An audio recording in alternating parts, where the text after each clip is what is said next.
Hey, what's going on, everyone? Welcome to the Child of Mecha live stream. I am your host, Tim, the one and only Child of Mecha. What's going on, everybody?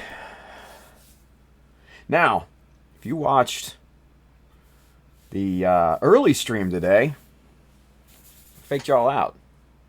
Wasn't wearing the same shirt, so nobody cares. Whatever. Anyway, welcome.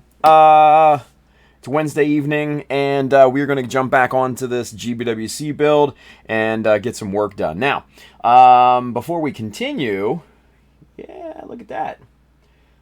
That Gundam Skull hat. That's a classic. That looks good, doesn't it? If you want to cop one of these, www.childofmecha.com. Hit up the store button up at the top. You'll find this hat, many more shirts, prints, all sorts of other cool stuff on there. Definitely go load up. It'll be fun. Aside from that, if you are interested in any of the tools and materials that we are working with here tonight, highly suggest that you hit the Amazon link just below there on Twitch and YouTube. That side, if you're watching on Facebook, I do get a bit of a commission based off the stuff that you buy, but it doesn't increase the cost for you, and it goes to help support the channel, the stream, me, the whole 9 yards, right? So definitely go load up on that. And as always, if you need kits or paints, accessories, Mecha Decals Sheet 2, that's shipping this week. So if you got your pre-orders in, you're going to probably get a shipping notice on these rather soon. If you haven't ordered them, get your orders in. Yeah, so if you need any of that stuff, go hit up our good friends right down here. Adam and the fine folks at USA Gundam Store will definitely have what you need. So, one thing real quick first. I adjusted my chair earlier, and now the height of the camera is off slightly, right? Come on, camera. Oh, we're going to have to raise it like that. Okay. Good enough. Whatever. Hey. All right, so let's see. Robert Cottrell, he's over there on Facebook. He says, hey, what's up? What's going on, Robert? Thank you for watching. Superset5's over there on Twitch. He says, what's up, everybody? What's going on, man?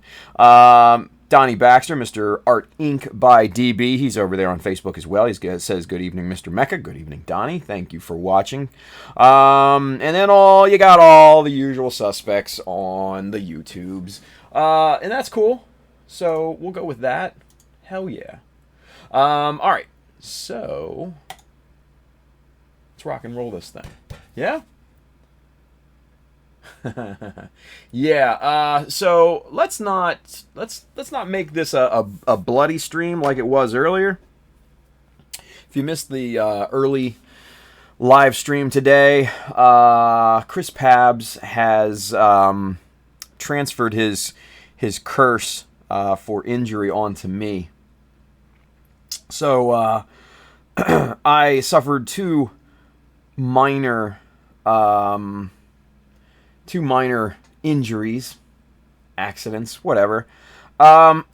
So yeah, number one, I while cutting a pin for the SD's rifle handle, poked myself. That bled just a little bit. It wasn't even a big deal. I just put a little drop of super glue on there. Everything's good to go, right? But then I'm making some bevels and stuff and cutting the plastic, and I get that right there. That cut. And it bled, too. It was a bleeder, man. So popped some super glue on that, stopped the bleeding, and then attended to it after the stream. And my pride was more hurt than anything, just because I'm not trying to get cursed by Pabby over here, which seems like it might have happened. Anyway, we're gonna continue on. We're gonna work with this RX Jesta monstrosity, right?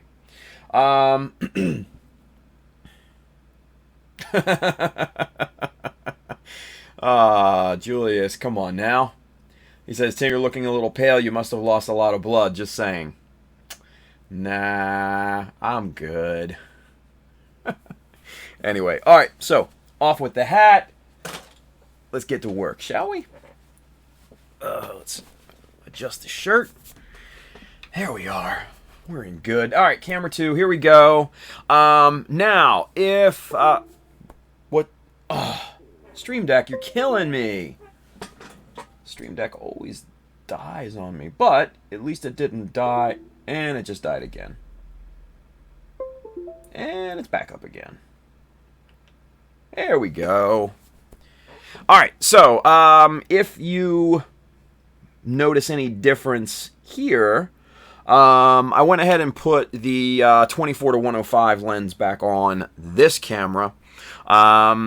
So I'm not going to be using it in the field anytime soon, so I figured why not, right? That also freed up that lens to put on the camera, the other T7 body, which is now located right behind the webcam where you guys are looking. And that's all set up, ready to record the videos.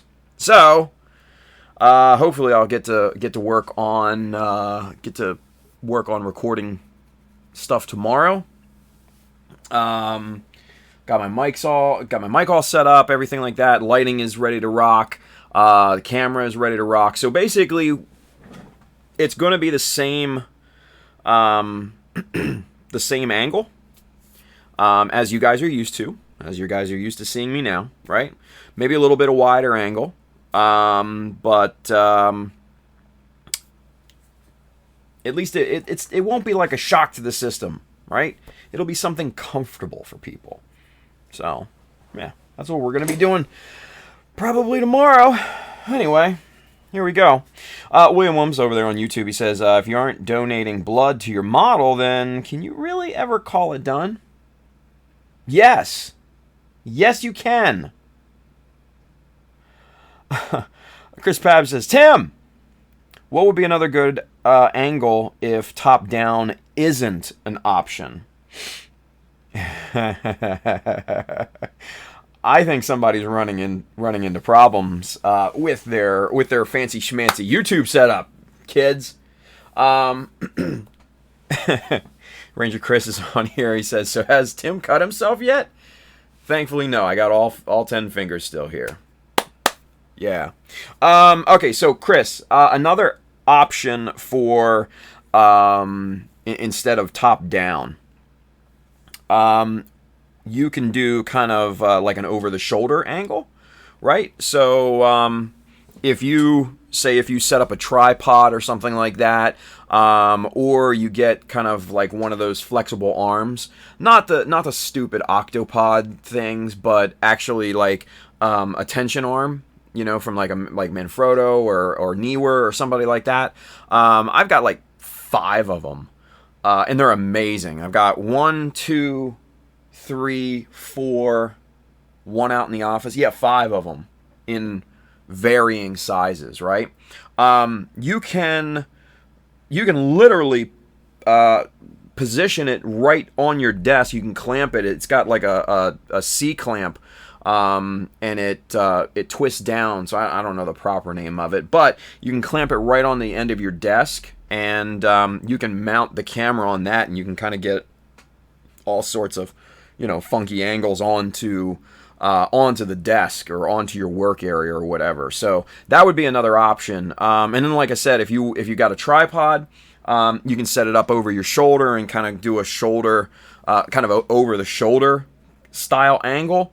That can get a little hairy because it's the tripod's literally right behind you, and if you go to lean back or push back from your desk or something like that, you could accidentally bump it, and there goes your camera over the edge, so to speak, right? So those are all options. I personally like the tension arm myself, and if you have like a mini tripod or something like that, I know I've got a Neewer mini tripod, which is amazing. I use that in production used to use that in production all the time. But now it's actually mounting the other T7i body right behind the camera, and it is actually just tall enough to reach up and over the screen that I'm looking at, and everything like that. So technically, you could set that up on your desk and kind of, angle it down a little bit too. So those are a few options, man. Those are a few options. So, Chris says, cool. My right hand just won't stop getting in the way with the angle I'm testing. Set it off to the left. If your right hand's getting in the way, set your camera off to the left. An idea. So yeah. Let's see. Greek Knockos, he's over there on Twitch. He says, it's not a project till it's been bled on. Maybe. And Soravan, he's also over there on Twitch. He says, blood makes the gun pull stronger. You guys are disgusting. Ranger Chris, he's on YouTube. He says, if you can try to have it set up so it's not in front of you, have that for my setup now, and it's not the most comfortable and should only be used if you don't have any other choice. Yeah. So what a lot of people do is they have it set up like literally right in front of their faces, and they basically work through the camera, right? Which is like, how the fuck are you gonna do that, right? How are you gonna do that with any precision, much less to make a video, right? So they use like the live view, like the LCD on the back, and they look at that, and then they try to work with their hands and everything. Like, that's not, no. So that's not a great, in my opinion, that's not a great option, right? So that's why I say, like, over the shoulder, maybe a tension arm, something like that, shooting down. Those are much better options if you can't do, like, straight overhead like what we do, right? Ranger Chris, he says, also depending on size and weight of the camera, you should play into your choices. You don't want to mount a heavy DSLR in a manner that it could fall. Yeah, absolutely, 100%. Thankfully, like I said, the T7i bodies, the Rebels, are super light. And the one overhead is mounted, like, into the wall. And the arm that I have it on actually is for lighting. So it's meant to take a ton more weight than this. So it's perfectly fine. But yeah, it's just it's one of those things, right? So let's see. Gumpa Ronan, Mr. Z, he's over there on YouTube. He says, Pabby, buy more lenses. Yeah. Z-Boy, if that was an option, lad. Nice. Let's see. Miss John Lynn, she's over there creeping freely for you on YouTube. She says, that's my setup right now, and it's terrible. Yeah, shooting, like, through the camera. Yeah, it's not good. It's not good at all. It's not ergonomic, and it's not efficient, you guys. So, yeah. Excuse me. Fudabe always says, just take Zaku Aurelius's setup. Don't do that. Don't do that either. I love Zach to death. His setup's not great. I know he's streaming right now, so. Anyway, Chris Pabs says, I'm gonna fly to Korea, steal it. There you go. Ranger Chris, it works, but is not ideal, has been my experience. Yeah, true. Kurt Hill is over there on YouTube. He says, yeah, a few of the Korean guys do that with the gimbal, but tried it so hard working through the screen. Yeah, no, it's just not. And honestly, how are you going to do that with wearing these too, right? With getting like high precision cuts and working with super small pieces. How you gonna do that working through the camera? Even zoomed in. Yeah.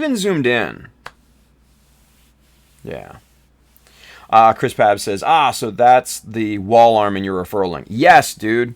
That is the Neewer wall-mounted lighting arm, right?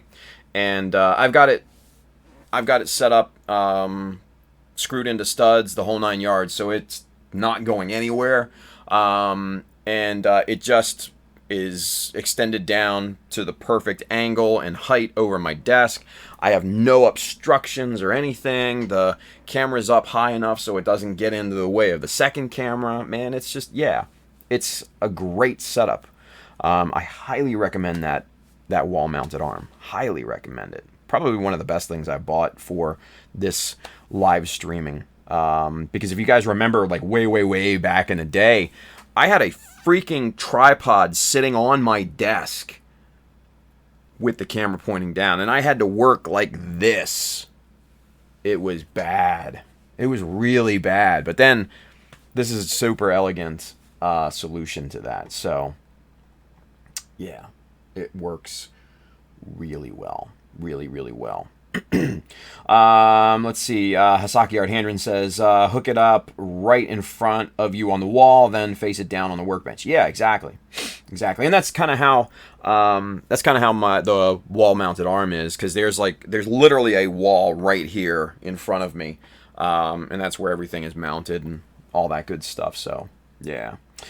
Flynn Berger, Mr. Craig Flynn, he's over there on YouTube. He says, "Good day, fella. What's up, dude?" I don't know if you guys have seen Craig's diorama that he's working on, but it's basically mobile 135th mobile suit arm, like a ground type.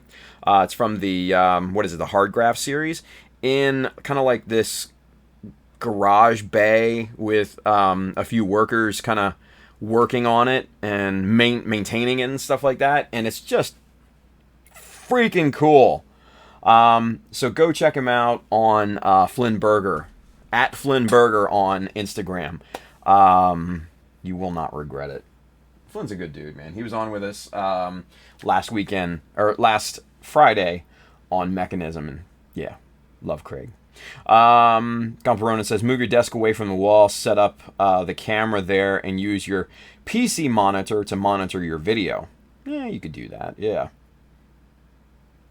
Again, not the greatest setup in the world, but you could do that, yeah. Let's see. Robert Cottrell says, how about a platypod? Yeah, you could probably do that. And what I think, platypod, and I think what Robert's talking about is just like that flat metal plate that you can mount cameras on and stuff. You can put a ball head on that or whatever, mounting head that you want. And it's a nice, solid, thick metal plate that you can just kind of set anywhere and it will be stable, right? I know a lot of sports photographers use that. They set those down on the field and then they have like remote switches, triggers and everything like that to pop the photos. And obviously they're working, multiple cameras. They've got one with the wide angle, they've got one with the super telephoto, then they've got the ones, the one sitting on the ground on the platypod, the whole 9 yards, and they're just click, the whole 9. Life of a professional photographer, sports photographer anyways. So, but Chris Pabs says, look at this wonderful discussion we've had away from cuts and wounds. Oh, fuck you, Pabs. Z says, nah, just set up your tripod there, 2 legs on the floor and 1 on the table. Don't do that. Fuda Bay always says Pabby's going to cut himself with the camera. Wow. Hey. Let's see. Space Rat 53 says, still working on the legs for the Master Grade RX-78-4 tonight. Very good. JD's Gundanium Garage. What's up, JD? He says, just popping in for a bit. What's up, everybody? What's going on, dude? Superset 5's over there on Twitch. He says, is it 0.5 or 0.15 for scribing in panel lines? 0.15. Yeah, 0.15. Yeah. Oh, look at that. Edward Leonard, $3 super chat. That's what I'm talking about. He says, Suppa Cat support Tim's new job. Sweet. Thank you, Edward. Appreciate that, brother. Appreciate that. Good looking out. Good stuff. Good stuff right there. Let's see. John Lynn's over there on YouTube. She says, been rigging something with old rulers to have is more efficient. Yeah, okay. JD says the Dio is amazing. Yeah, for Flynn, it is. It really is. Let's see. Greek Knockos is over there. 0.15 for 144 scale and 0.1 or 0.3 for 1/100. Actually, it's reversed. It's reversed. 0.15 for 1/100 and up. 0.1 for 1/100 and under. So smaller, or 144, right? So close. And then 0.3 for notches. And then either 0.5 or 0.6 for some other variety of notches. Those are the three that I would recommend as your kind of starter set. And then obviously depending on what you make most of, order either the 0.1 or 0.15, depending on the scale that you prefer. Robert Kochel says, I landscape with it. Oh, the platypod. Nice. Julio, Mr. Clippin' Nubs, he says, Ayo. What's going on, Julio? Half Sight's over there on YouTube. This is the second stream that hasn't shown up in my feed. Am I the only one having to search for it? Maybe. I know Pab says it showed up on his feed earlier today. So I don't know. Maybe. Let's see. I mean, we got 33 on YouTube, so people found it, right?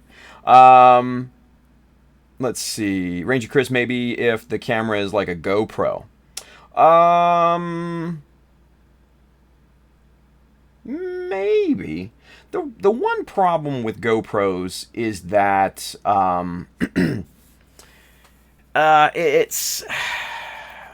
they're wide. They're wide angle. They're very, very wide angle. They're almost fisheye, right? So unless that camera is like super close to the subject, it's going to show a lot more than what you want it to show. And we're talking about a top-down camera or a detail camera, right? That might be good for, say, something like this, like your face camera or something. But in terms of your detail, I don't know if I would use a GoPro. That's just me. I don't know. Space Rat 53, I'm following Not So Average Builder and Geo Builds Build Along of the Master Grade Sananju Steinberg cost sponsor supplied by USA Gundam Store. I might join in and build mine too after. Nice. Very cool. After the Geo 4. Sweet. Ranger Chris, it's not you. YouTube has been doing some shenanigans. Well, that's for sure. YouTube has been pulling some shenanigans, right? Edward Leonard says, stopping by to say hi. Dude, thank you, brother. Appreciate that.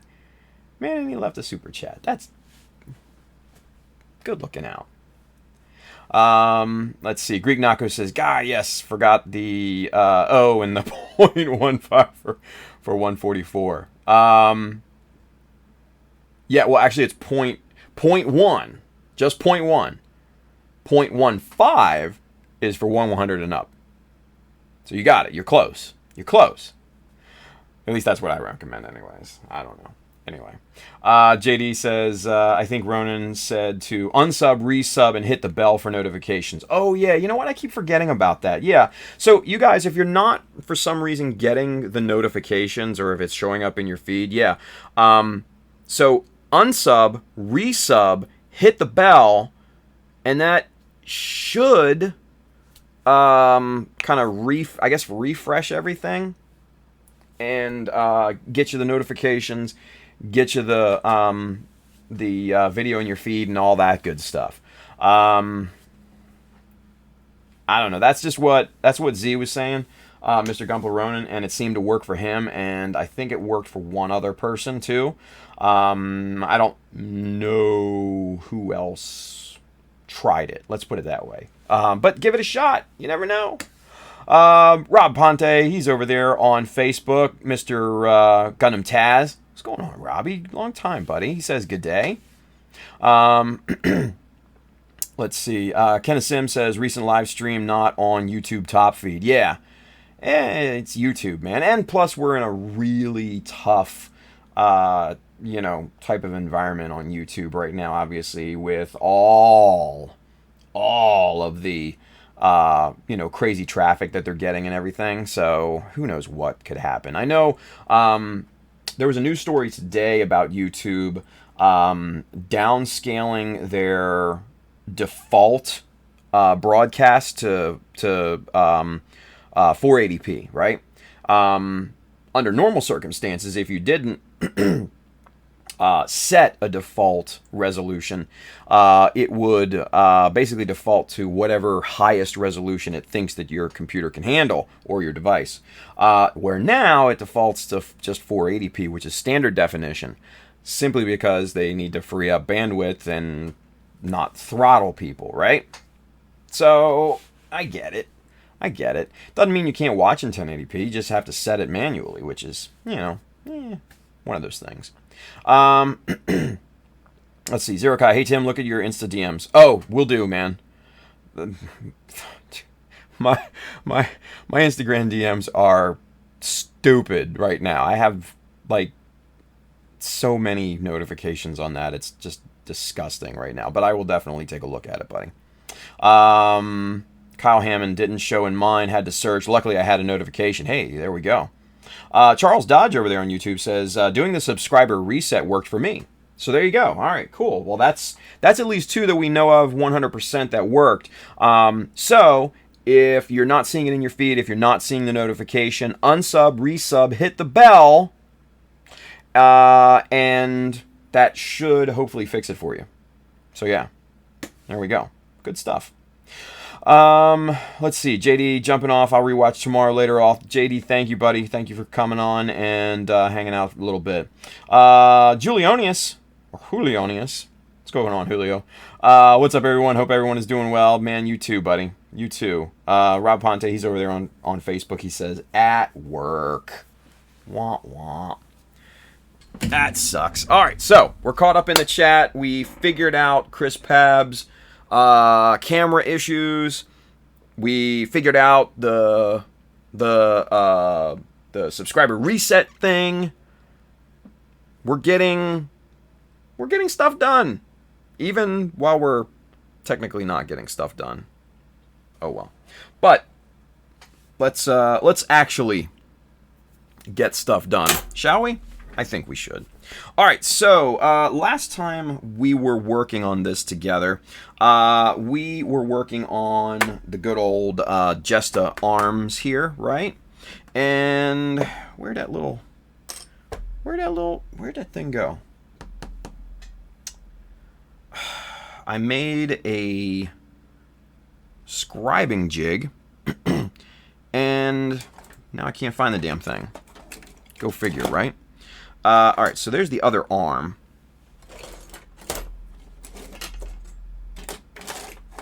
Where did that go? Like, it just didn't grow legs and walk away. Ah, here it is. Whew. All right, let's zoom in. Jeez. Woo. All right, so we made this little scribing jig here, right, for the upper arms. And if you saw the Facebook and Instagram post and all that good stuff, these upper arms just kind of slot right in there. And then that white part is our scribing template. And the cool thing is that you can pop this on both sides, get a mirror image of it on both sides of the arms. And it works really, really well. Now tonight, since we already covered that, we are going to take a look at that right there, the scribing on the front part of the arm, right? We're going to duplicate that onto the other arm real quick, and I'll show you how to do this, and I think it just looks really, really good, right? Looks really good. So, let's get super zoomed in, right? And let's see. Let's get the box pulled up. There it is. Woohoo. Yeah, this The 24 to 105 is a different beast of a lens altogether from the 18 to 55 that we have been using here recently. So the cool thing is that you can see uber detail right there. Look at that. That looks quite nice, right? Quite nice. So that's what we're going to be working on here tonight. We're going to be working on duplicating this onto the other arm, right? So let's get shit ready here. Let's pull back just about like that. That looks good to me. Hopefully that looks good to you guys. And we're going to be, like I said, duplicating everything over. So let's get that pulled off. We'll put the arms aside for the time being. The first thing that we got to do is we have to make the parallel lines down the side first. That's the first step, right? These lines that run right down the side of the armor, okay? So that's what we're going to be working on initially. That's our basis for everything. Now to do that, we're going to need a little Dymo tape. This guy right here. I think everybody is semi-familiar with this, right? At least you should be. Ranger Chris says, sure they can grow legs. Yeah, right? Ranger Chris says, what lens? This mounted right now that you guys are looking through, this one right here. This is the Canon 24 to 105 f4L lens. The kit lens that came with my 5D Mark II way back in the day, right? It's probably my favorite lens that I have. I use that for virtually everything. For interviews, testimonials, shooting, the whole 9 yards, B-roll, it's just perfect. It really is. It's just perfect. All right, so we're going to cut a length of Dymo tape here, and we're just going to kind of cut an arbitrary length that is long enough for this arm piece right here, right? So it doesn't have to be exact, right? So we're just going to clip a length like that. Set our Dymo tape off to the side. Now I have the chopper here set to 8 millimeters, right? 8 millimeters is the exact width that I need. And I measured that, when I worked on the first one here. So we're going to cut this down to 8 millimeters in width. There we go.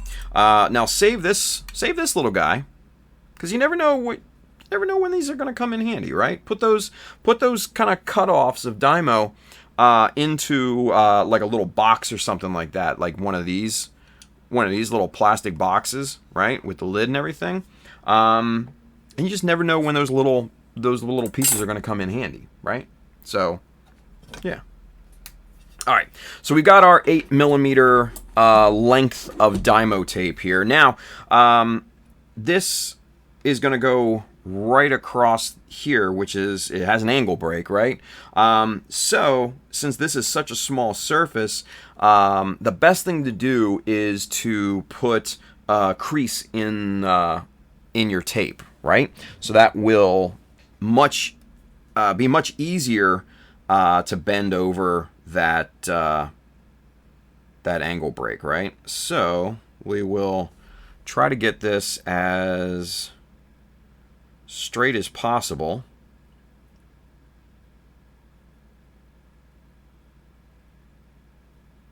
I think that looks pretty good. And then what we'll do is we'll just put that crease right along there, right? And there you have a straight crease right across your tape, right? Now this will make this tape much easier to bend across that angle break there, right? So there we go. All right, let's pull the tape backing off of here. Ranger Chris says, okay, I have the 24 to 70 2.8L. Ooh, nice lens. Have not thought to run my 7D as a video for the weight. Yeah, you know, don't try. I wouldn't do, if you just have a straight 7D, not like a T7i. Oh, well, 7D. Okay, never mind. Now you talking live stream or just videoing? If it's just for video, then that's shit. That's a completely different. But for live streaming, yeah, I've run into issues with Canons, because Canon's always been like, they're not for streaming. Whatever. All right, so this is the front here. No, wait. What side is the front? No, this is the front here. Okay. Now, before we do this, we're going to put the eyes on so I can see with some accuracy here, because placement of this tape is very, very important.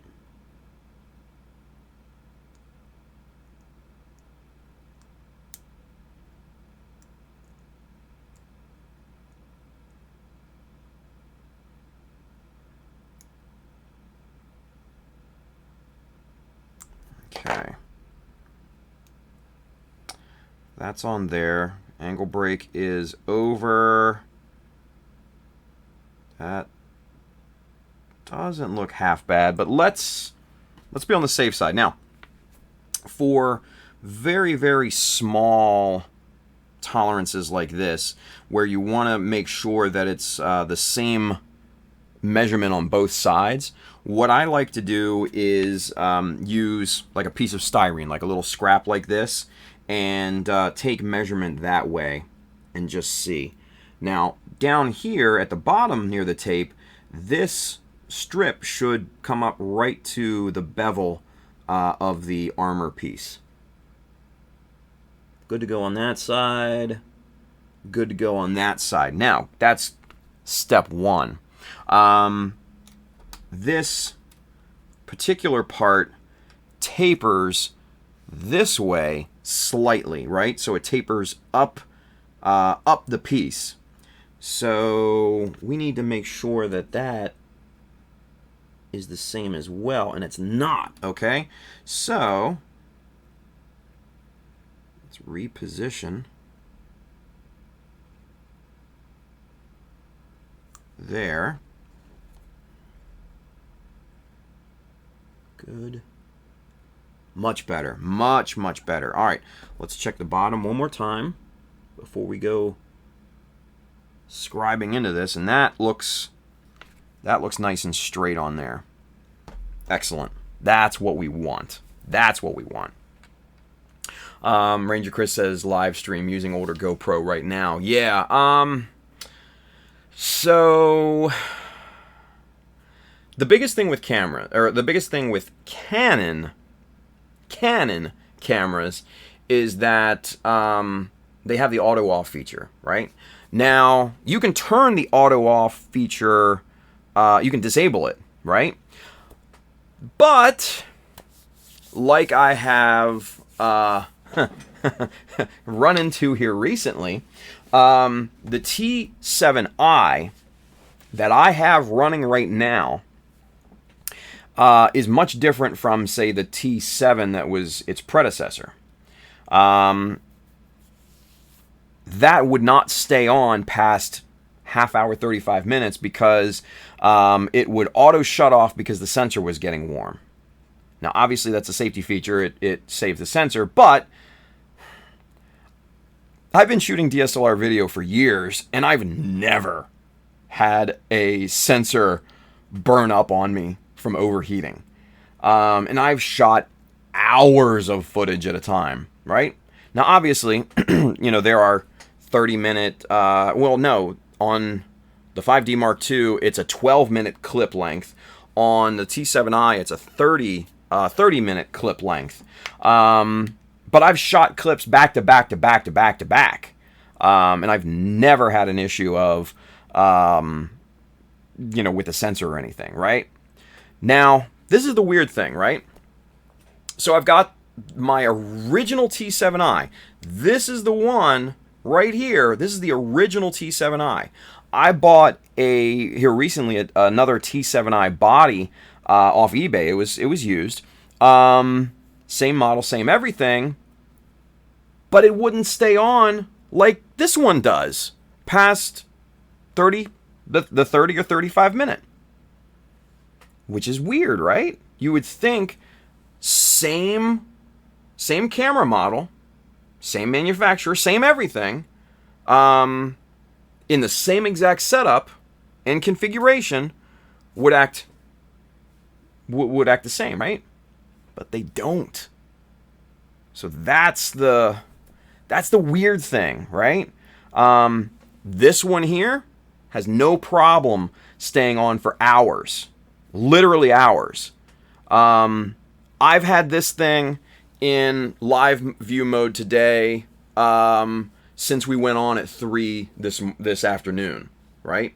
So at this point, almost 8 hours straight. This, I can touch the camera. It's just incrementally warm, like it's hardly anything, right? So I don't know. It's really a weird situation. So kind of be careful with that, Chris. Test everything out, and just kind of go from there. There are a lot of people on YouTube that, and a lot of streamers, obviously, that use DSLRs for, for live streaming. Canons are, unfortunately, not stream friendly. They do not have a clean HDMI out, or most of them don't have clean HDMI out. The reason why you guys are seeing a clean window here is because I pump the signal from here into the Canon capture software, and then I do a screen capture kind of workaround for that. So it's one of those things, yeah. So range of risk could be different firmware versions, and that's kind of what I thought too. Which is something I'm gonna have to. I haven't had a chance to look into yet because I just haven't had a chance to take this down and really look at it. That could be it. I don't know. It's really weird. It was really, really weird. So. But I know a lot of people that do live streaming use there are Pentax cameras, what is it? I think it's like the GH5 and stuff like that are decent for live streaming and stuff like that. Little mirrorless cameras, things of that nature that will stay on the whole time and have clean HDMI out and all that. I would say look up, do your due diligence if you want to get into it and kind of go from there. So, let's see. Gunpla Ronan J, you need a capture card for DSLR or mirrorless cams, and many can only go for 30 minutes. Technically, that's not exactly right. Like I said, I've got this pumping into the computer via USB. And like I said, it's capturing the image through the software. It's a workaround. But obviously it's been working for the past couple years, right? Hey. So, yeah. Let's see. John Lynn says, yeah, Z, it's an older Canon. I use it to film my insects. It gets warm just filming videos. Yeah. So be careful with it, Pierce Fab says it's a regulation. Apparently, it's not technically the sensor overheating.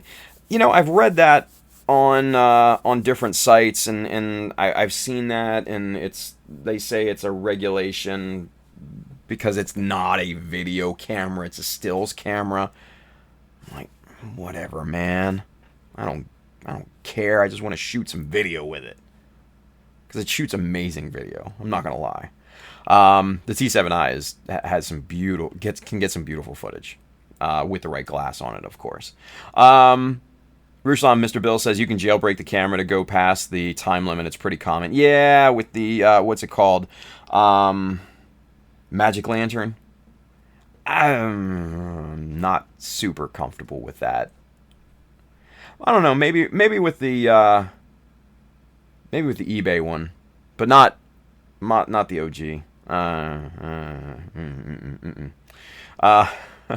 Ranger Chris says, so when you say back to back, do you mean having it hit record immediately after the interval, or do you mean clip size? Oh yeah, no. When it ends a clip, I'll record again and just keep pumping out footage and stuff. Yeah. Gumpa Ronan says, there's a workaround. Switch to PAL. No, because we don't live in freaking Europe. Z says, just get a Sony 5100, party people. Yeah, cheap and perfect, says you. Chris Pab says, I'm using a G7. Live view can go for a while. It can only record for 30 minutes. Yeah, I mean, recording's not an issue, obviously, with live streaming because you're just pumping the image out, right? You're not necessarily recording anything. I don't even have a memory card in the T7i at this point, and it's obviously producing wonderful footage for 2+ hours at a time. So I mean, you don't necessarily need to record it. Just the live view just needs to stay on. That's the most important thing. So, Freak Nasty 88 is over there on Twitch. He says, "Evening, Tim, Mr. Freak Nasty. What's up?" It's an awesome name. I don't know. Anyway, cheers to Freak Nasty. All right, let's get to scribing. Come on now, let's get to work. We're not gonna get shit done tonight. Good thing Dean's not on here. Jesus, he'd have our balls in a vice. Anyway, 0.15 for panel lines for 1/100 and above, right? So since this is a master grade, we're going to use this as our panel lining chisel of choice. Right now, for those of you that are fairly new to the stream and have not seen scribing before, well, you're in for a treat. Scribing is not necessarily that hard, given you have the proper tools. Now, you don't need, you don't need a $25 Japanese chisel like this guy right here, this BMC with, the aftermarket handle and everything. You don't necessarily need this to scribe some quality panel lines. Realistically, all you really need is an old, well, that's a saw. That's not even what we need here. Where's my X-Acto knife? Where did it go? Talking about growing legs.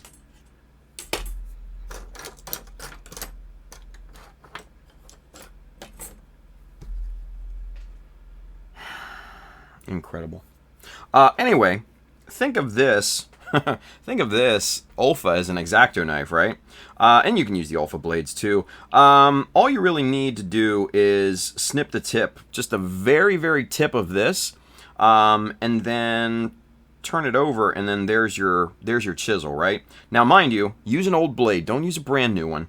Dull that blade down so you don't cut your little fingers, i.e. And the back of a hobby knife will do just fine when you're starting out and when you're learning the technique of panel line, chiseling and all that, right? So yeah, that's realistically all you need is the back of a hobby knife. Now, obviously, I don't use that because I've collected these over the years. I'm obviously just a hair more advanced with some of these techniques and everything. But it's pretty simple. Now, for a normal woodworking chisel, you would have it angled down like this, and you see a lot of woodworkers push into the material like this, right? That's the exact opposite of what we're going to do. We're actually pulling and scraping the plastic off. Technically, these are more akin to scrapers, but chisel, the name chisel just sounds more elegant, right?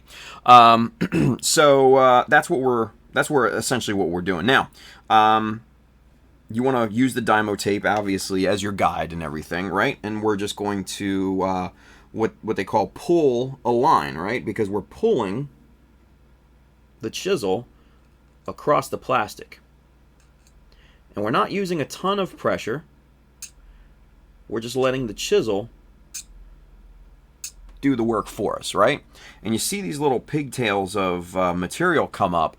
That's the plastic coming up and being scraped off the piece, right?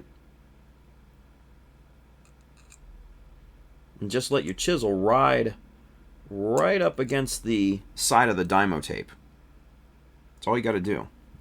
And then down here, same thing.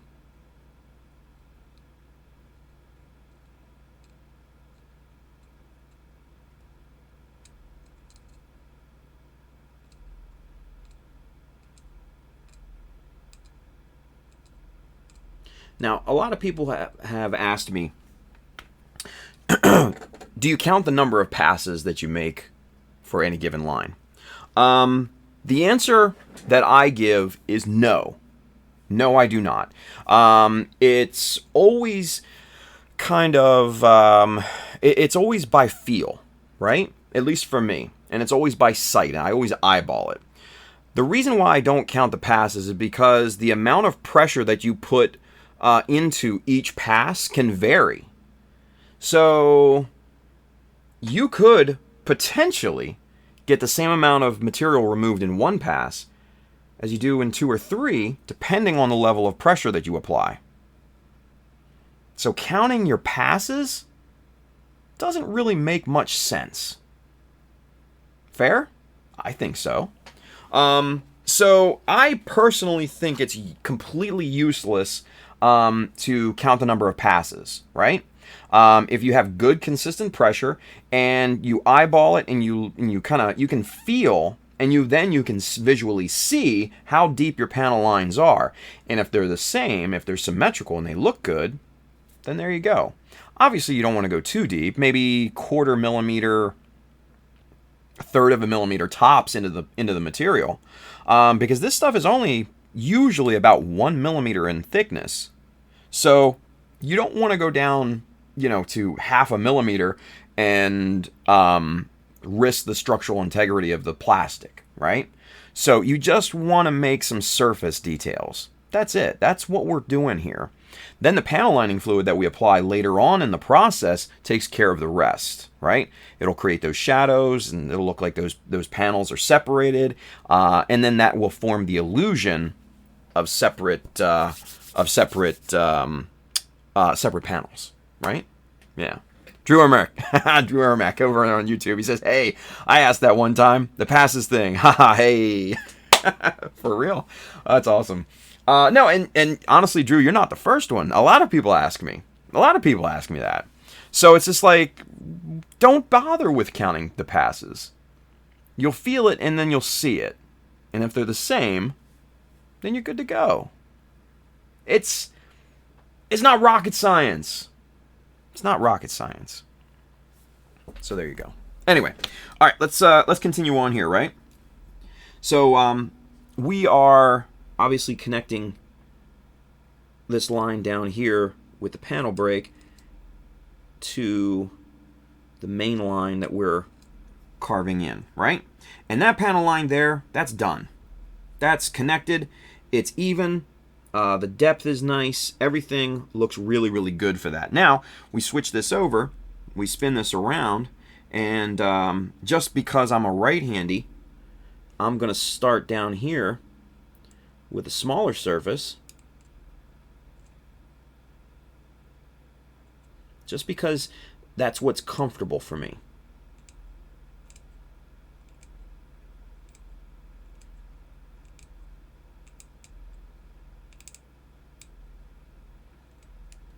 Man, and I'll tell you what, just as a personal aside, I can't wait to make a video about scribing, right? Because this is the thing. A lot of people like Josh Dara and guys like Kenny Lim, Mr. Toymaker, and David Liu, Choco Fountain. They are amazing at scribing panel lines and designing panel line configurations and stuff like that. They are awesome, right? And there are a bunch of other people that do amazing stuff with with panel lines. Anupong Cherner, I can never say his name correctly. He's the one that put out the scribing books, right? The two, there's two of them. And Ravi Pla, thank you, Bishop Moshi. He's another one, really, really good at what he does. Amazing panel lines, right?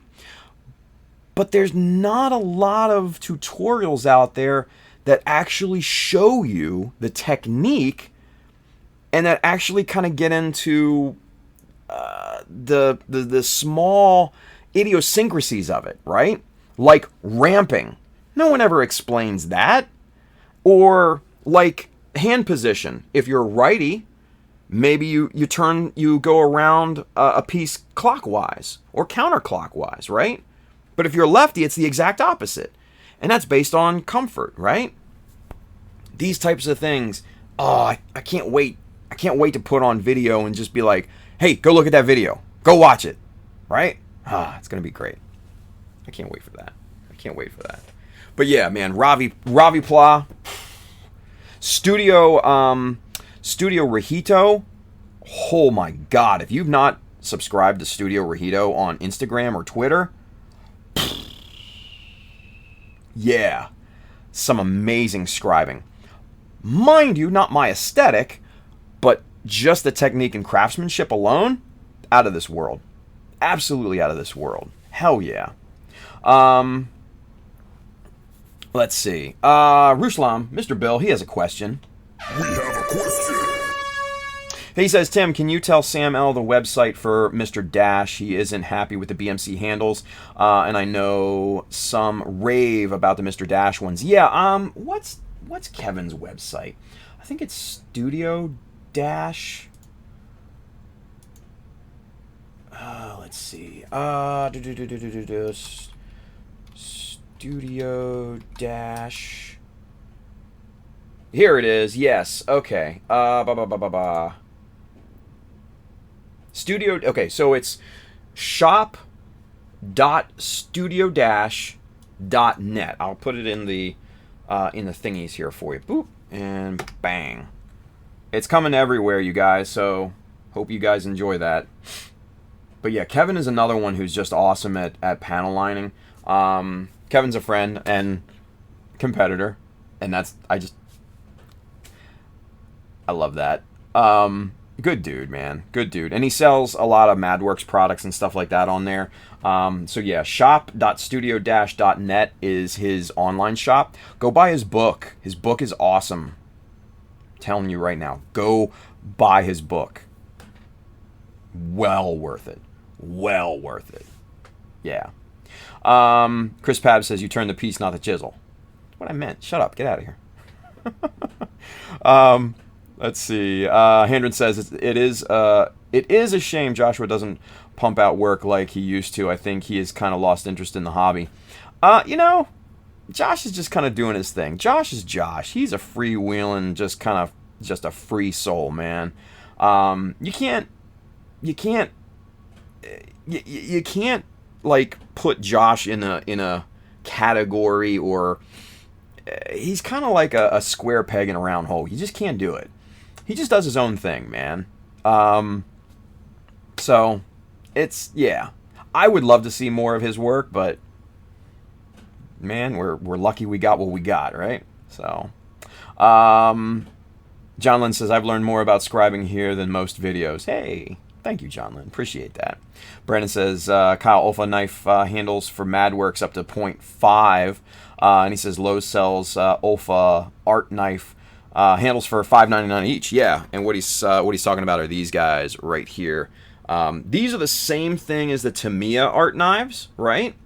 Tamiya just rebrands them with their logos and all that crap on them, right? So that's all Tamiyas are. So keep that in mind. Jack Ellis, he's over there on the Mecha Army Facebook group. I'm sorry, Jack, I've been neglecting the Facebook group here in terms of the comments. He says, Tim, what site do you prefer we watch on? Anyone that's comfortable, man. Anyone that's comfortable. So if you like watching it on Facebook, you watch it on Facebook. If you like watching it on YouTube, watch it on YouTube. I'm not particular. Hell, we're even on Twitter right now, and I don't think a damn person's on Twitter. But hey, that option's there, right? So yeah, whatever, Jack, whatever you prefer, man. Just watching is awesome. All right, so back to this. So we've got this short line scribed in on the lower panel break here. But now we're going to just connect this upper line, the longer one, to that shorter one. And as long as you follow the Olfa guide tape, that'll connect no problem, right? So now, pull that off and take a look at our handiwork. Yeah. Nice and straight. Looking good. Very nice. That's what we want to see. Now we don't need that guide tape anymore. Now, one thing that I always like to do to sell the illusion that this piece here is separate from here is to square out these corners here, right? Just square those in, because Bandai has a bad tendency to round those corners, right? And you can kind of see it in comparison here to, say, here right now, right? See how this side is much more square? I can actually trim that down a little bit more, and there we go. So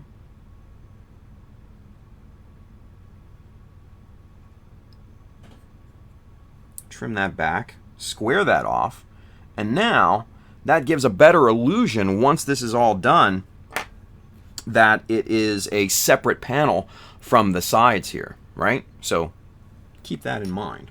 All right, so we'll bring our afterpiece in here. Now, it'd be good if it was centered correctly, right? Let's get zoomed in just a bit so you can see a little bit more detail on this sumbitch. And there we go. So, as you can see here, we've got two horizontal lines going across here. We've got a nice big horizontal notch, and then we've got two smaller ones down here. The notches always come last. The lines always come first. Keep that in mind, right? So for the horizontal lines, now this is really easy. We're going to use our scribing jigs, right? This is the one that we're going to be using for the lower line, and then, excuse me, this one is what we're going to be using for the upper line. That's our 3.2. This is just a scribing jig that I had saved from something else, right?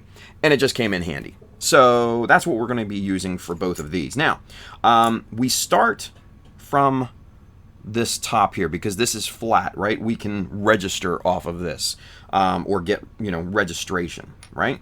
So with this, we used a 3.2. And as you can see right there, that's how that line is formed. Right there, right across the 3.2. Same thing with that floating notch, or that horizontal notch, and we'll come back to that, and I'll show you how to do that here in a minute. But first, let's get the line scribed in here. Okay. So we lock our scribing jig just like that. Lock that right into the piece, easy peasy, and then we'll just, like I said, we'll just pull a line from side to side here. We on camera? Just like that. Okay.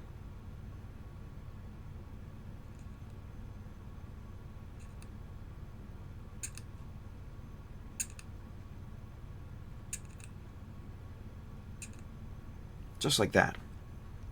And you can see those little pigtails of plastic come up here, right? Those are the ones. Those are the ones you want to get the hell out of the way, because that's what causes ramping, right?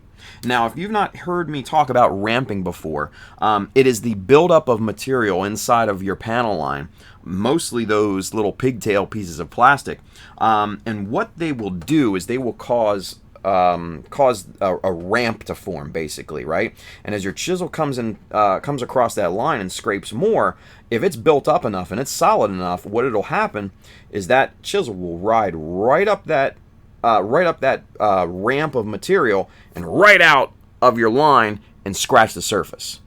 Now, mind you, happens to everybody. So don't think it's a cardinal sin if it happens to you. Happens to everybody. Still happens to me. Just carelessness. It's just one of those things. Or sometimes your chisel just gets away from you.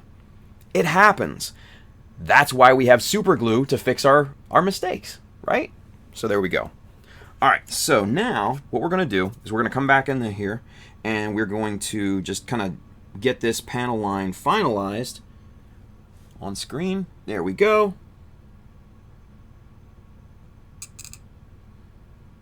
We're going to get this finalized in terms of depth. I'm going to get that material out of there. Just like that. And then it's always a decent idea to go back over your panel line in the opposite direction, just to smooth out any bumps or any uneven surfaces in that panel line, right? So there we go. There's our first horizontal. You can kind of see that matches up perfectly, right? So there we go. Now, we use our bigger scribing jig here, and we're going to go right there. You can see how that forms that line right there, that lower line on the armor. So that's what we're going to do next with this. Same thing. Get it locked into place right in that corner, hold it nice and tight, and then we just pull the line across the piece.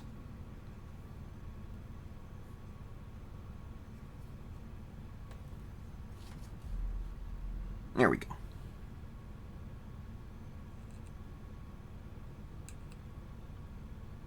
Now your first few passes are always going to be light, because that establishes the line.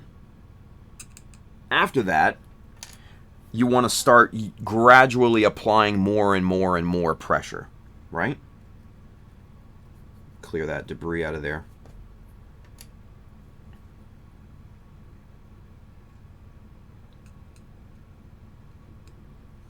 And you don't want to apply a ton of pressure either, right? You just want to apply enough to where the chisel is actually doing its job, okay?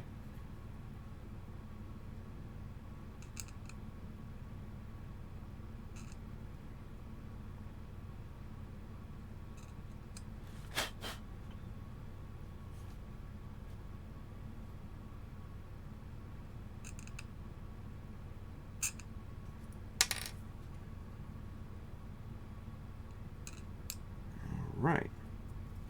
And there we go. Looking pretty good, right? Not bad. Not bad at all. Mirrored up. Looking nice. All right. Just real quick, let's get caught up in the chat here. Brandon says he has some of the best MadWorks prices around. Oh, Mr. Dash, yeah. Hasaki Arts, straight to the bin, kind of got his work volume down. Yeah, right? Talking about Josh, Mr. Straight to the Bin. Bill says, watch it anywhere but Twitch, because they suck. Aww. Nah, we love Twitch. We love the guys on Twitch. Brandon says, I feel like YouTube has the best chat going.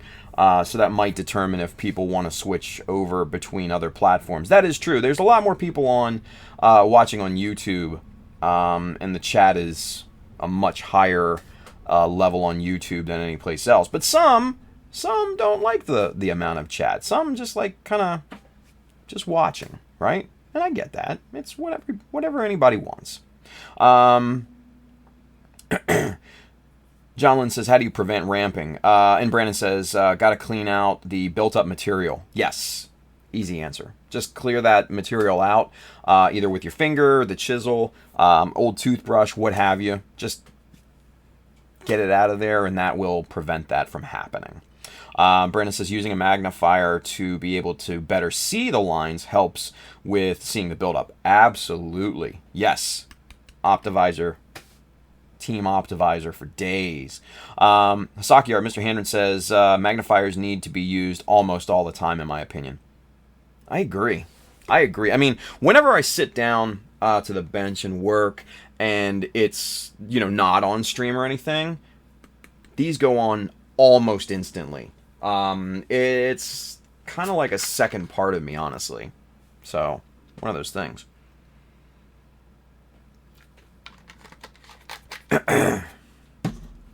CML says, yeah, I need to get some myself. Hell yeah. Now, the thing with Optivisors, you guys, right?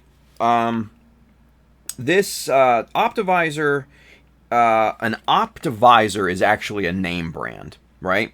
And that's what this is, right? Let's see if I can't. Yeah, right there. Optivisor, made in the USA by Donegan Optical, right there.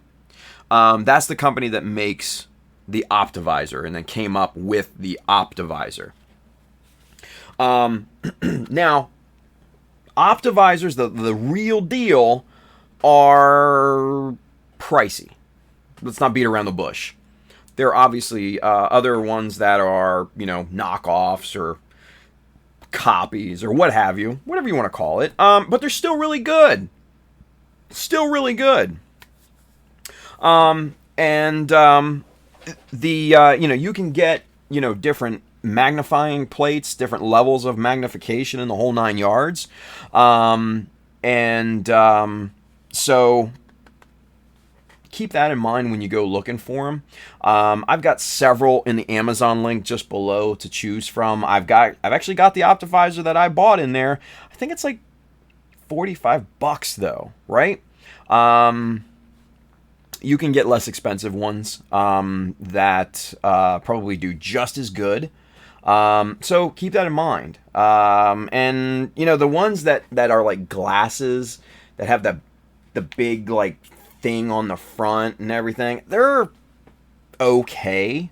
I know Handren's his broke on him. Handren, how long did you have that thing? Like, you only had it for a few months, I think, right? I've had these literally for years. God, I think probably, I want to say 6-7 years I've had these things probably. And they've never failed me once. Never failed me once. It does take a little bit of getting used to, when you look through this, your eyes are like, right? And you can get a little headache every once in a while from using them prolonged, especially in the beginning. But now I can use these for hours at a time, and I'm perfectly fine. My body has become accustomed to the switch in focus and everything. So yeah, you gotta get used to them. Henry says around 6 months. Yeah, I didn't think it was that long, dude. I didn't think it was that long. So, like I said, I highly recommend the banded ones, the ones that go all the way around your head like that, like a headband type of thing. The ones that are like glasses, So, he said the frame was too fragile. Otherwise, the lenses were awesome. Yeah. So there you go. Let's see. And Hannon says, the minute I sit down, I put it on. Me too. Let's see. John Lynn says, are they comfy to wear like glasses? Actually, I think these are for at least for me, more comfortable than glasses. Obviously, it takes a little bit of getting used to, and it has a customizable knob in here for the size of your noggin. But once you get it locked in and comfortable and everything, yeah, you won't even know they're on your head after a while, honestly. Let's see. Brandon says, had the cheap knockoff Optivisor and they made me feel funny. So I use a magnifying lamp now. I feel funny. Charles Dodd says, I like Twitter better as I can watch the live feed for a live feed about 5 to 10 seconds before YouTube. Yeah, there's a little bit of latency on YouTube, and that's just due to the platform. But Greek Nakos, he's over there on Twitch, and he says, I live about 30 minutes from the Optivisor plant in KC. Hey, look at that. Small world, you guys. Small world. Let's see. Sam L says I might pick up the Aught light magnifier. I use an Aught light anyway to help me see, and then I don't have to put something on my face. Hey, there you go. And honestly, whatever it is for you guys, whatever is easiest for you, right? Some of these have LEDs on them. Some people don't like the LEDs. I don't prefer the LEDs, mainly because I've got a ton of light shining down onto my desk anyways, so I don't need it. So, kind of one of those things. Let's see. Bro Builder, Mr. Brian. What's going on, dude? He said, I've had mine for a couple of years. The LED finally started crapping out. As they do, Terry T, Mr. Gundam Yatham, he's over there on YouTube. He says, do you get a headache from the strap band? No, man, not at all. Not at all. If you get, I'll tell you, if you are getting a headache from the band, chances are, and this name may not be applicable to you, but chances are you probably have it a little too tight. Just saying. Untighten it one notch, one little click of the dial back here, and see how that works. But chances are it's probably too tight on your noggin. Henry says, I've got this one now, the AsFun 1X to 6X headband magnifier. There you go. Obviously, we don't have a picture to look at, but hey, you can look it up on Amazon. I'm sure it's really, really good. Search. He says, John Lynn, search for that one. They are good so far and cheap too. Hey, and it comes with a set of LEDs as well. Nice. Zero Kai, he's over there on YouTube. He says, what is the base unit for the GM Raid and GM Raid Lite? I don't know. Anybody in the chat got an answer for that? I have no idea. I do not know. I know it's a GM. All right, smartass, let's get back to work. Sorry, I couldn't resist myself. All right, so now, what time is it? 11:27. Cool, we got plenty of time here. Plenty of time. Now, one thing to keep in mind, when you're done with the panel lines, take your 1.5, take your cap. This is what we call chisel discipline, right? Because you spend so much damn money on these things, the last thing you want to do is have this fall onto the floor or get bumped into by another heavy tool or something like that, and it break. The last thing you want is your chisel to break. Don't break your chisel. Put a cap on it. Chisel discipline. I preach that until the cows come home. Like, seriously. Chisel discipline. And if you break your chisel, you're the only one to blame. So there you go. Anyway, all right. So now, what we're gonna do is we're gonna use our chisel or our listen to me. We're gonna use our scribing jigs and make these notches here as well. So we're gonna need the 3.2 and I think the 2. Yeah, we're gonna need the 3.2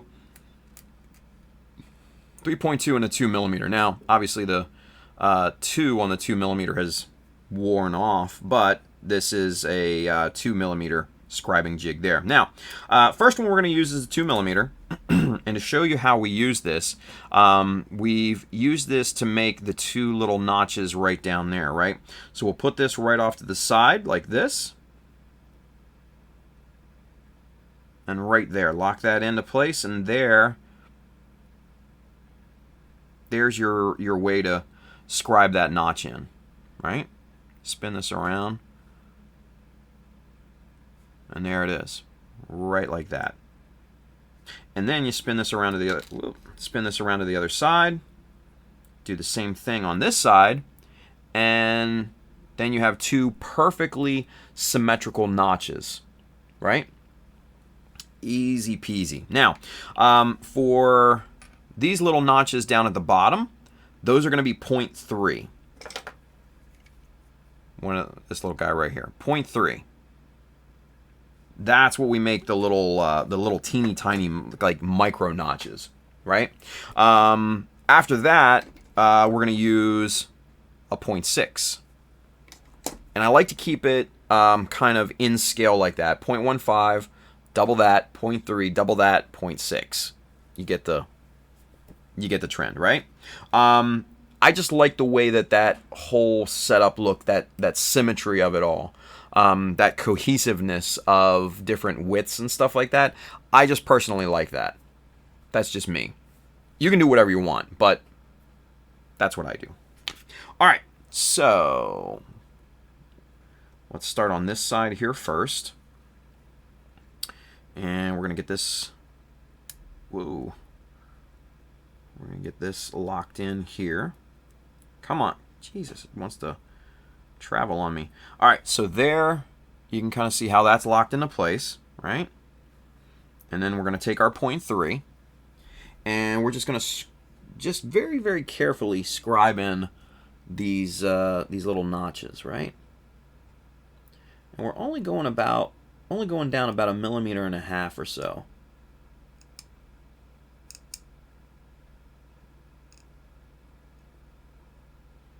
Now, this is going to create a bunch of material in a very, very small area, right? So if you're ever going to experience ramping, chances are you're going to experience it when you're creating a notch. Sometimes you'll do it when you'll get it on a panel line, but most of the times I find, at least for me, I experience it when creating a notch like this. So you want to clean that material out fairly often, right? All right, we are on screen. Good.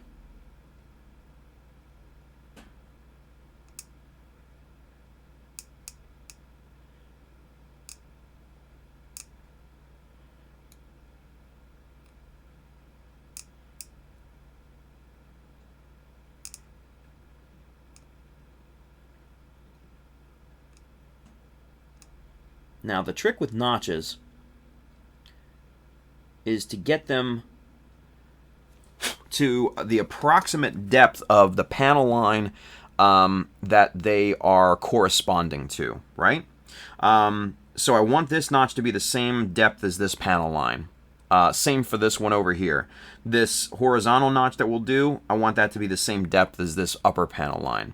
The reason why we want that to happen is because when we go to do our panel lining with the panel lining fluid and everything, we don't want these to be high. We don't want these to be higher than the panel line, right?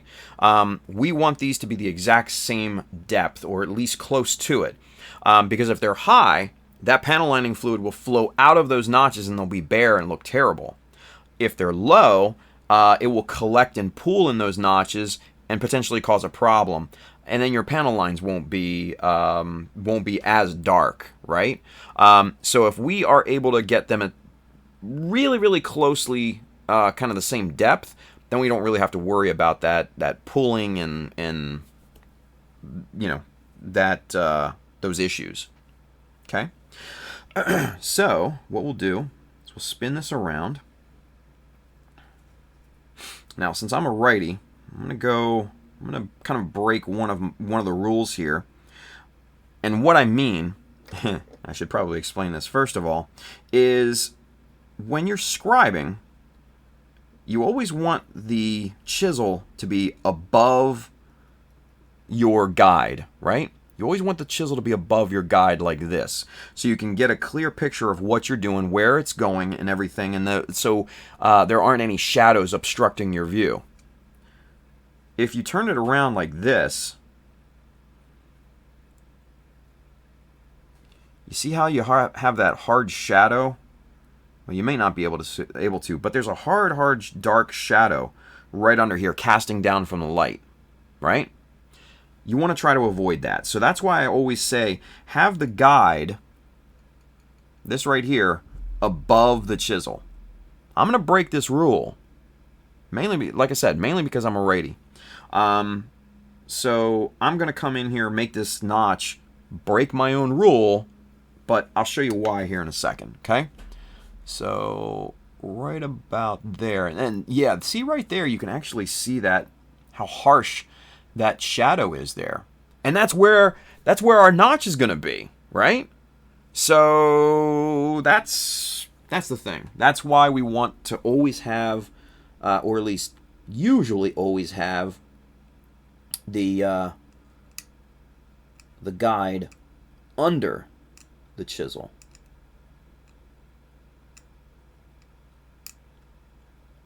I'll be honest with you, that's hard to see with that hard ass shadow there.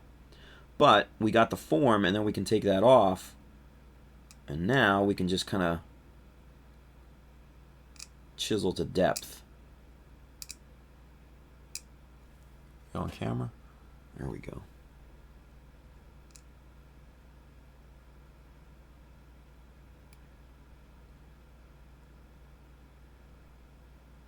Clear that debris out of there.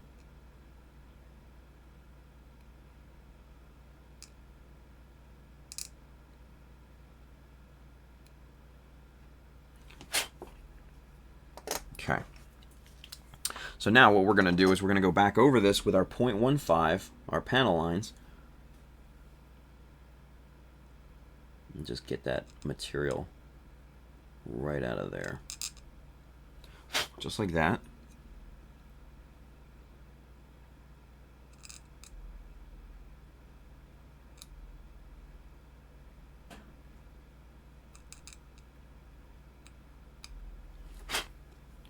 Okay. And let's finalize our notches here. You want to make sure these are the same length as well, because that's important, mainly for symmetry, right?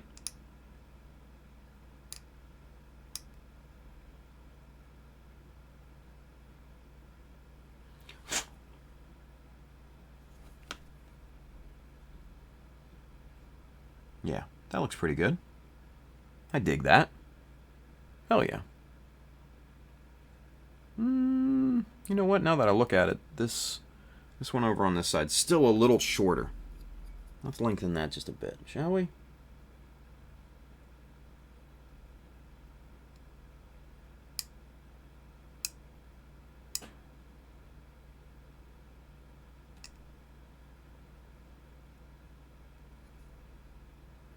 There we go. Much better. Much better.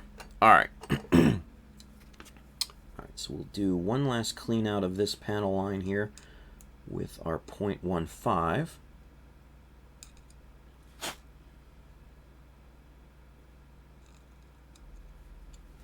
Okay. And there we go. Now, we have one final step to do, and that's our big horizontal notch, right? Big boy up at the top. Now, when the right is shorter, it was before. Might be the camera angle.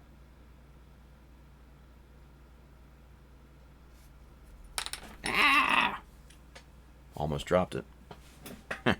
All right, so let's do this. Let's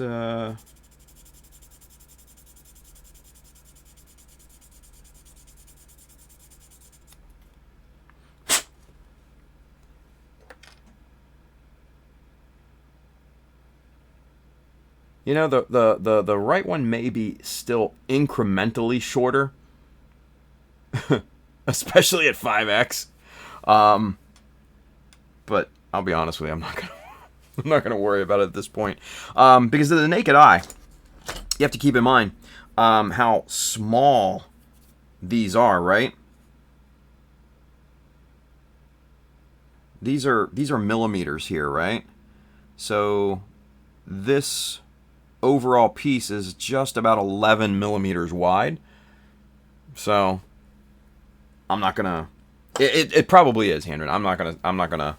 Oh, you fixed. Oh, I fixed it. Hey, I fixed it. Brandon says, Tim, you ever use guide tape to ensure your notches? Where are my manners? We have a question. Brandon wants to know, he says, do you ever use guide tape to ensure your notches end or start at the exact same length? Sometimes. Mainly because I've been doing this for so long, my perception of little lengths and distances is pretty good. But if you're just starting out, I would definitely use guide tape to help out with everything, right? Another technique, and I'll show you here in just a second, that I like to use to ensure consistent length, especially centered consistent length, is this little trick here that I'm going to show you guys. So we've got, let me show you on the original here. We've got this big old horizontal notch right here, right? And that's centered on that particular panel line. Now, to get that, I used the 3.2 millimeter scribing jig and locked that into place over on this side. Or did I use the 4? I can't remember now. Oh no, I used the 3.2. It was just off center. So 3.2 right there. Make a mark. Bring it over here. 3.2. Make a mark. And now you've got your beginning and you've got your end points for your horizontal notch, right? Let me show you how to put it into practice, okay? So we're going to take our 3.2, right? Now this is under the panel line, okay? And now what we're going to do is we can just use a pencil like this. Mark that. Mark that. And then that looks really nice and symmetrical. And let's do a quick measurement just to make sure. So to the panel line is 2 millimeter. To this panel line, 2 millimeter. So that's dead on center, these marks, right? Anything between these marks going mark to mark, dead center in that panel line. So that's exactly what we want to see. Now, we're going to use that 3.2 again, since that's what we used to make that panel line with. Lock that into place. Well, we're going to lock that into place in a minute. We got to take the cap off to 0.6 to utilize it. But we're going to take this and we're going to use our 0.6 to make this horizontal notch here. Okay. Now, to make horizontal notches, what I like to do first is press in with a decent amount of pressure. Press the chisel into the plastic on both sides here, right? On both marks. And that way, when you start pulling this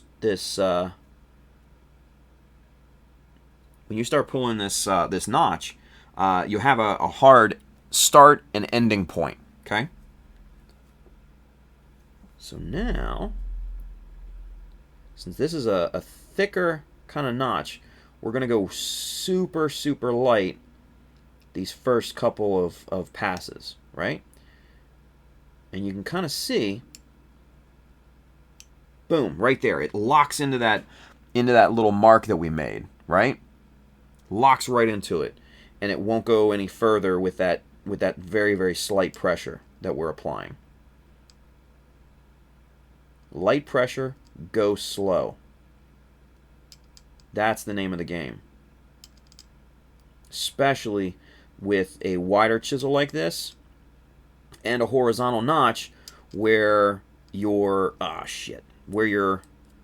just went over that line. And that, ladies and gentlemen, that's an example of ramping.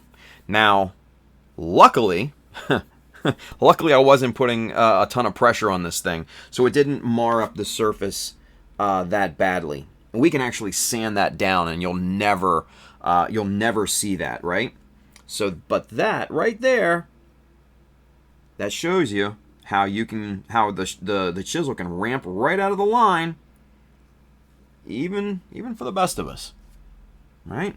All right, so we're gonna spin this around because we want the depth and everything to be perfectly symmetrical, and perfectly even, right? We're going to start to apply a little bit more pressure, just a hair, right? And you can see right there, you can see that material start to build up. Get that shit out of there. Clean that schmutz, right? Clean that schmutz.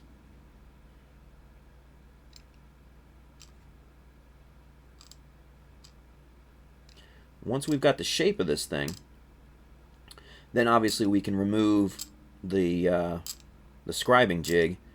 We can just kind of go to town getting the depth and clarity and everything of this notch into place. Now, one thing that you're going to notice when you are scribing a horizontal notch like this is that the middle portion here will become deeper than the starting point and the ending point. It's just a natural phenomena. It's just how it goes, right? So what I would say is pay attention and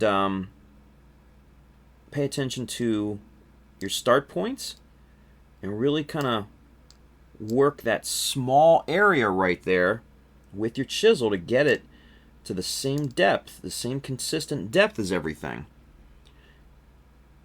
Because if you don't, you're going to see your panel lining fluid flow in a very weird way, right?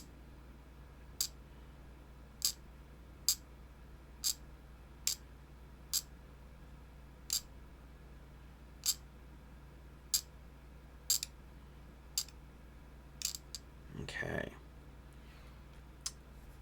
Clean that crud out of there.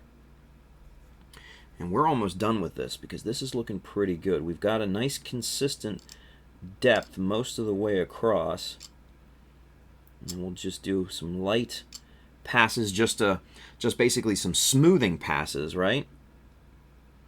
Because what we want is a nice smooth notch. We don't want stair steps or stutters or anything like that in here. And that looks really good. There's nice consistent depth. The depth of the panel line is pretty consistent. That, my friends, looks really, really quite nice. So let's do a real quick sand on this. Get some sanding dust in that notch to see what our work looks like. Just blew it all. Whoopsie. All right, so let's do a final measurement here, shall we? Let's see, to the edge there, 2 millimeter dead on. 2 millimeter dead on. That is about as perfectly symmetrical and perfectly centered as you can get it. Or at least as much as I can get it anyways. Let's clean out this sanding dust. And now, that piece should be perfectly symmetrical to that piece because we did the same exact process on both. We used the same scribing jigs. We used the same width of chisel, right? So these two should, in theory, be completely the same, right? At least that's what we're hoping anyways, yeah? Let's see. John Lynn says, crazy glue, huh? The more you know. Yeah. Oh, John Lynn, you have not been indoctrinated into the crazy glue club? What are you talking about here, girl? Let's see. Ah, okay. So John Lynn actually had a question. Let's go. We have a question. Yeah. She says, how can you repair a scratch that's too deep to sand down? Bill, Mr. Ruslam, gave the absolute great answer. You can fill it with, he says crazy glue, but super glue, right? I really like BSI, Bob Smith Industries, this super glue, but in reality, you can pretty much use any super glue, anything. And Brandon says it dries fast, sands easily, and you can scribe right through it as well, which is the perfect material to fix messed up scribe lines and stuff, right? Yeah. Welcome to the club now. Actually, super glue is the perfect filler for mistakes, scratches, even little seam lines. Like, for instance, this right here. This is I understand this is the SD head, and we're not working on that right now. But once I seamed this up here, and I know it's hard because this piece is white, but you can kind of see the residue of the super glue there, right? I have not gone back and sanded that down just as yet because there were, some gaps still present. You go in, you sand that down, you trim that super glue back and everything, and then you finish sand it, and you will never see a gap there. Now, the reason why we say super glue, number one, it's an adhesive, so it's not going to pop out or flake off or anything like that, like some filler putty does. Number two, it cures to about the same density as the plastic itself, so it sands, like Brandon said, beautifully. And number three, it is completely impervious to solvents that may be in your primer, paint, etc. So it won't, concave like filler putty does when it reactivates from that solvent. So, in my estimation, super glue is the absolute perfect material for little, micro kind of gaps and deformations and stuff like that. It's perfect for filling those little voids, right? So yeah, it's really, really good. Brian says, Brobutter says, all you're missing is the shooting star graphic. Hey. Brandon says, thanks, Tim. Appreciate the demo. Oh, we're not done yet. We still got one more. We still got one more step. And that's finishing. Rusam says, well, any CA glue works. I use Loctite Red. Tim uses BSI. There are others. Choose the one that works best for you and your style. Exactly, right? Handren and some Instaset. Yes, Instaset is really good. It's not necessarily crucial, but it's good. And I rebottle it in one of these little guys, these little needle dropper things. And I got this idea from Shane, the Daft Robo. I can't claim this. This is all him. So if you guys don't follow the Daft Robo on Instagram, I highly recommend it. And go follow his wife Courtney as well. I forget Courtney's handle on Instagram, but trust me, they're both amazing people. I just love them to death, and just absolute salt of the earth. The two of the best people I know. Just freaking wholesome people, right? But he actually hit me onto that. He actually gave me that idea, and it works wonders, right? So that's another one definitely to do. Let's see. little tiny dot of super glue, then I blast it with this giant can. Man, put it in a dropper bottle, man. Come on now. Let's see. Hayden says the left one's big notch is a bit shorter than the new one. Is it? Is it? Yeah, maybe. Yeah, I'll fix it after the fact. We still have one more step to go. Still one more step. C. Irene. Is it? Oh, yeah. C. Irene Wong. Is it Wong? It's Wong. It's not Wing. It's Wong. Because their last name are Wong. Anyway. Okay, so. Last thing. Last thing. When it comes to finishing this piece, right? Because right now, even though we sanded it with some fairly fine sandpaper, it's still got, little scratch marks and, stuff like that. And that's, you don't want to paint that. That will leave you with a rough surface. So what I like to do is get a bit of water, and we're going to zoom out for this so you guys can see it a little bit better, yeah? Like that, right? And actually, we're going to get out of super zoom altogether. Let's do that instead. There we are. Let's bring the windows back in here. All right. So you get a little basin of water here. Then this is just, it's just a little Tupperware thing, and this is actually from IKEA, but still, you get the point. Get zoomed in right about there. That looks good. All right. And what you want to do is you want to get yourself some wet sandpaper. Some sandpaper that is safe for wet sanding, right? Bill says, wet sand time? Damn right it is. And it's usually this gray kind of look here. And it comes in a bunch of different grits and stuff. This is probably about 1,500, 2,000, something like that. So this is perfect for what we need. And you just basically dip this, submerge this in the water, get it nice and wet, right? And then you just kind of go to town sanding your piece like this. Now what's going to happen is the water is not only going to act as kind of a lubricant for the sandpaper, the dust that is created from sanding itself is going to create like a slurry with the water. It's going to mix with that, and that's basically going to polish and just make a better surface of the plastic altogether, right? So it's almost like a two-prong assault, right?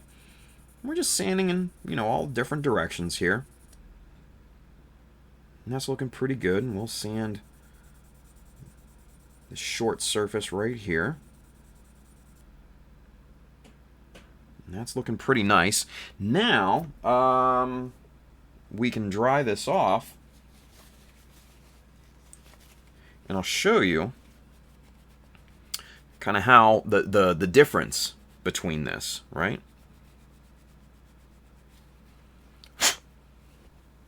Okay, so let's get the water out of here, right?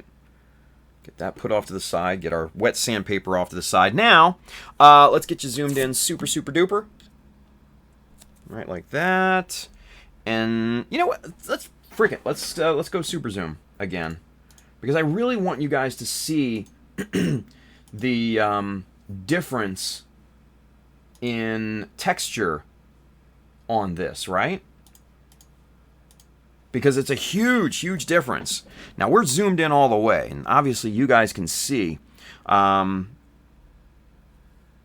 you can see there how kind of flat and muddled that surface is, and that's, you get all of these you get all the surface imperfections and everything. And let's see if we can't lighten this picture up a little bit here for you too. Let's see. Let's go one more. There we go. Much better. All right. So this is the unfinished surface, right? This is the one that we have not wet sanded. So this is the before. right? So there's that. Now, here, there's the after. And you can kind of see, and there's obviously dust in the part here and everything, and we can actually just dip this in the water to help clean that dust out and everything, and use our toothbrush, our old toothbrush here. But try this off one more time. Look at the difference in smoothness between the right one, this one, which has been wet sanded, and this one, which is not, right? This right here, and my fingers are a little bit still wet, but this piece right here is going to make for a much smoother painting surface. And you can see the sheen from the lamps and everything in there, right? That's baby butt smooth right now. Straight up. That's probably smoother than what the plastic came as, You can see the difference. This here, because it's rough, it just eats the light. Because this one's smooth, it reflects the light. See that? Easy peasy. So, when you guys are doing your finishing, your surface finishing and everything, make sure to wet sand. It's super easy. Super easy. And it just gives a wonderful, wonderful finish. Wonderful finish. So, there you go. All right, let's get caught up with the chat one last time before we sign off here for the night.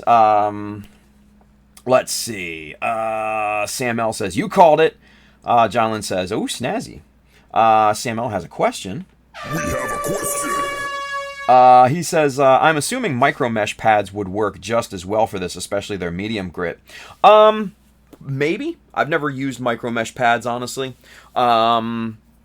The thing to keep in mind is that when you wet sand, it kind of multiplies the grit because of the slurry and the water mix and everything kind of goes to polish it, so it effectively multiplies that grit level.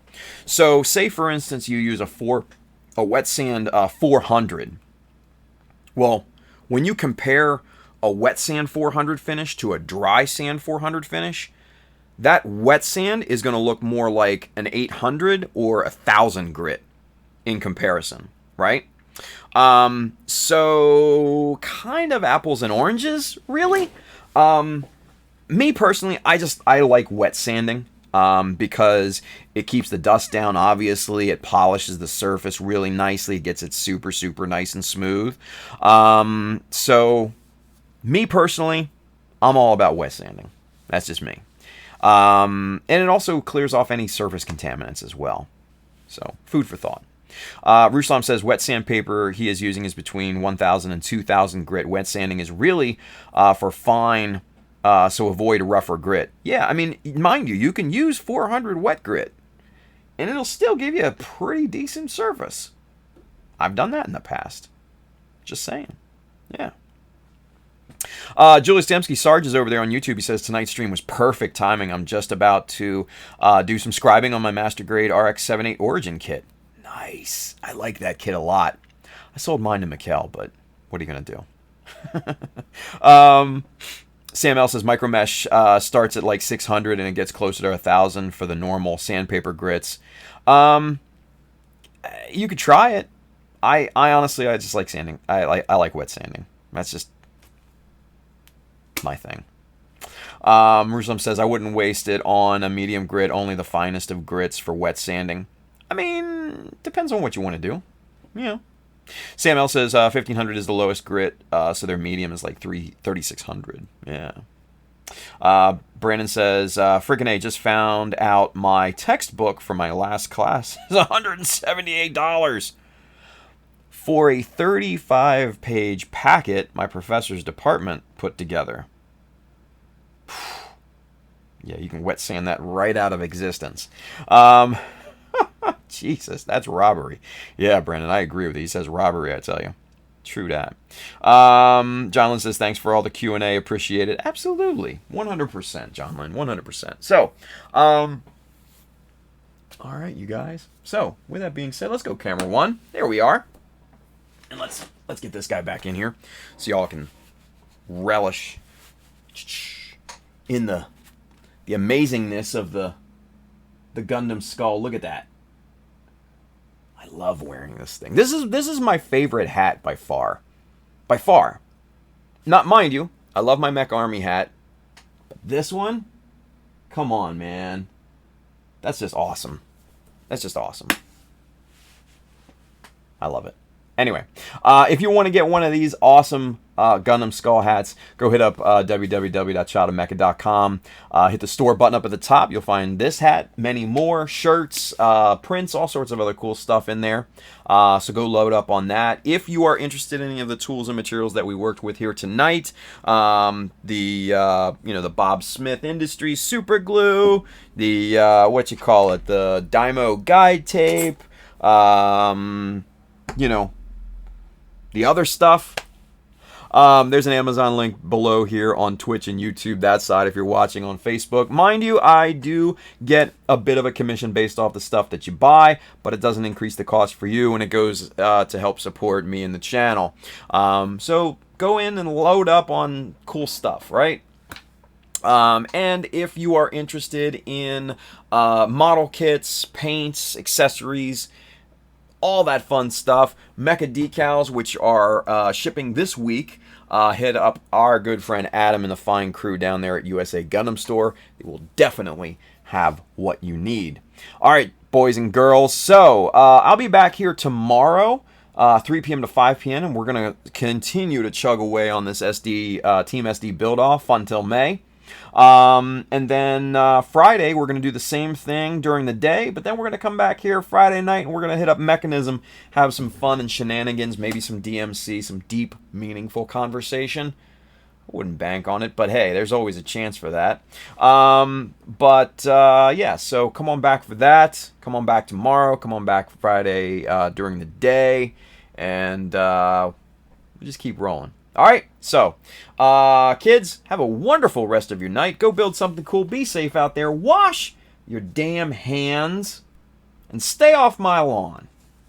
All right, I'll see you guys.